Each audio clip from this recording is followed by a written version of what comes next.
Okay, thank you. కొంచెం ఈజీగా వస్తే ఇబ్బంది లేకుండా ఉంటుంది.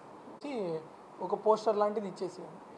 వాళ్ళు కూడా 7th గణేష్ చతుర్థి ఉత్సవాల సందర్భంగా కొన్ని నియమ నిబంధనలు పాటించాలని చెప్పి మన ఏలూరు జిల్లా ప్రజలకి, ఔత్సాహికులకి, ఎవరైతే గణేష్ కమిటీ ఏర్పాటు చేస్తున్నారో వాళ్ళందరికీ కూడా కొన్ని ఇన్స్ట్రక్షన్స్ కోసం ఈ మీడియా బ్రీఫింగ్ చేయడం జరుగుతుంది. తర్వాత మన AP government and AP police department కూడా ఒక సింగిల్ విండో సిస్టమ్ని కూడా తీసుకొచ్చారు. అన్ని ఆఫీసుల దగ్గర ఎక్కువ ఇబ్బంది లేకుండా ఒకే అప్లికేషన్ ద్వారా ganeshutsav.net కానీ లేకపోతే ఈ ఫోన్ నెంబర్ ఒకటి ఉంది 7995095800. ఈ నెంబర్కి మనం వాట్సాప్ చేసినా కూడా దాంట్లో కూడా మీకు డైరెక్ట్గా లింక్ వచ్చేస్తుంది.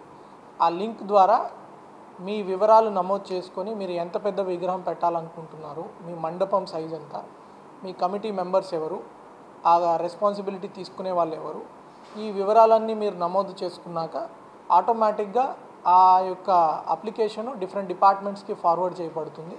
ఆ డిఫరెంట్ డిపార్ట్మెంట్స్ వాళ్ళ చెకింగ్ చేసుకొని మీ ఎన్ఓసి కూడా మీకు క్యూఆర్ కోడ్ రూపంలో జనరేట్ చేయబడుతుంది. ఆ ఎన్ఓసిని మీరు ఆ పండల దగ్గర స్టిక్ చేసుకున్నప్పుడు మా బీట్ సిబ్బంది కావచ్చు, మిగిలిన డిపార్ట్మెంట్ సిబ్బంది కావచ్చు, అక్కడ స్కాన్ చేసుకొని అక్కడ పండలు ఉందా లేదా, ఎలా ఉంది, ఆ పరిస్థితులు కూడా ఆన్లైన్లో అప్డేట్ చేసుకోవడం జరుగుతుంది.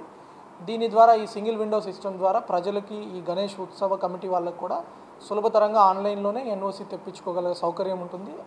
అదేవిధంగా వివిధ డిపార్ట్మెంట్ల మధ్య కూడా కోఆర్డినేషన్ ఉంటుంది. ఏ పర్మిషన్ ఎక్కడ వచ్చింది, ఎంత లేట్ అవుతుంది, ఎలా ఫాస్ట్గా ఇవ్వాలి అన్నది మా దగ్గర కూడా డేటాబేస్ ఉంటుంది.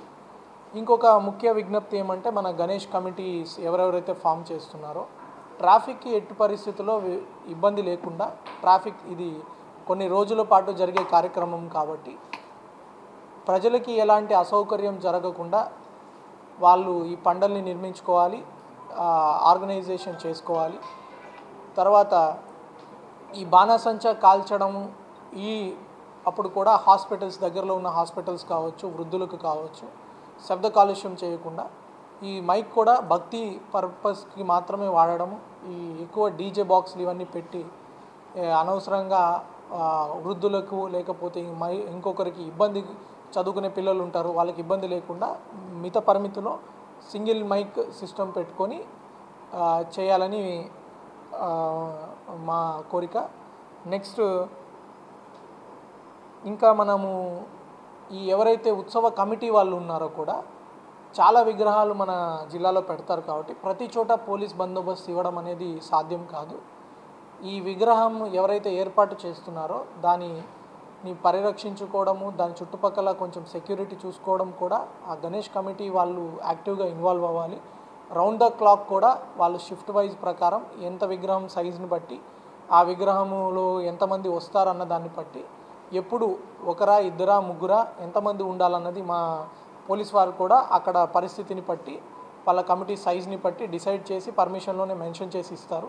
ఆ ముగ్గురా లేకపోతే ఇద్దరు ఖచ్చితంగా ఆ విగ్రహం దగ్గర రెస్పాన్సిబిలిటీగా రాత్రంతా ఉండేటట్లు చూసుకోవాలి. తర్వాత భక్తులు కూడా వచ్చినప్పుడు ఆ క్యూ లైన్ మెయింటెనెన్స్ అనేది కూడా వాళ్ళు ఏర్పాటు చేసుకోగలగాలి. నెక్స్ట్ పెద్ద పెద్ద విగ్రహాలు పెడుతున్న ఏరియాస్లో ఈ చైన్ స్నాచింగ్ జరగచ్చు, లేకపోతే దొంగలు ఉంటారు కాబట్టి ఖచ్చితంగా ఈ సీసీటీవీ కెమెరా రెంటల్ పర్పస్లో ఏర్పాటు చేసుకోగలిగితే మనకి వాళ్ళని దొంగలు ఎవరైనా వాళ్ళు ఫస్ట్ సీసీటీవీ కెమెరాలు ఉన్నాయంటే వాళ్ళు కూడా కొంచెం భయపడి ఆ ఏరియాని దగ్గరికి రారు, భక్తులు కూడా ఇబ్బంది పడే అవకాశం ఉండదు. నెక్స్ట్ ఒకవేళ అలాంటి ఏదైనా ఇన్సిడెంట్ జరిగినా కూడా ఇమీడియట్లీ మనం ట్రేస్ అవుట్ చేసుకొని అతన్ని జైలు పంపించడానికి అవకాశం ఉంటుంది. కాబట్టి సీసీటీవీస్ ఏర్పాటు చేయాలని చెప్పి మేము విజ్ఞప్తి చేస్తున్నాము. తర్వాత ఈ ట్రాన్స్పోర్ట్ రూట్ కూడా, ఏ రూట్లో మీరు విగ్రహాన్ని మళ్ళీ నిమజ్జనానికి ఎప్పుడు తీసుకెళ్తారు, ఏ టైంకి తీసుకెళ్తారు, ఏ రూట్లో తీసుకెళ్తారు, ఎక్కువ డిలే చేయకుండా మనం నిమజ్జనానికి తీసుకెళ్తే మిగిలిన ఏలూరు ట్రాఫిక్ అంతా ఆగిపోవడము, సాధారణ ప్రజానికానికి ఇబ్బంది లేకుండా ప్లానింగ్ అనేది పోలీస్ వ్యవస్థ కూడా చేసుకోగలుగుతారు.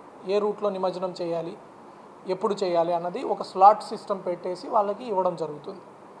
ఇది కాకుండా ఇంకొకటి ముఖ్యమైన ఈ గణేష్ ఉత్సవాల సందర్భంగా మీడియాకు కూడా చెప్పదలుచుకున్నది ఏమంటే, ఎవరైనా ర్యాలీ చేయాలనుకున్నా, ఏదైనా ఇట్లాంటి పబ్లిక్ ఈవెంట్ కండక్ట్ చేయాలనుకున్నా ఇంక్లూడింగ్ గవర్నమెంట్ డిపార్ట్మెంట్స్ కూడా ఖచ్చితంగా పోలీస్ పర్మిషన్ తీసుకోవాలి. పోలీస్ యాక్ట్ 30 మన జిల్లాలో అమల్లో ఉంది.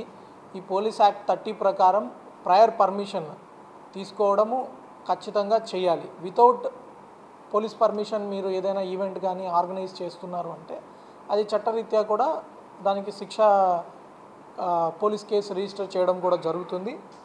ఈ పోలీస్ యాక్ట్ని ఉల్లంఘించిన వాళ్ళకి సెక్షన్ 32 పోలీస్ యాక్ట్ ప్రకారం, లేకపోతే మన కొత్త చట్టం 223 BNS యాక్ట్ ప్రకారం కూడా 6 నెలల జైలు శిక్ష కావచ్చు, 1,000 రూపాయలు జరిమానా వరకు కూడా కావచ్చు, ఖచ్చితంగా పెట్టడం జరుగుతుంది. కొన్నిసార్లు కమ్యూనిటీ వర్క్ కూడా వాళ్ళకి పనిష్మెంట్గా ఇవ్వడం జరుగుతుంది. సో కాబట్టి పోలీస్ యాక్ట్ 30ని దృష్టిలో పెట్టుకొని ప్రతి యాక్టివిటీకి కూడా పర్మిషన్ కోసం అప్లై చేయండి. పర్మిషన్ ఫాస్ట్గా రావడానికి మేము కృషి చేస్తాం. సో ఇంకా ఏదైనా మీకు ఈ గణేష్ చతుర్థి గురించి ఏదైనా డౌట్ ఉంటే you can ask me anything.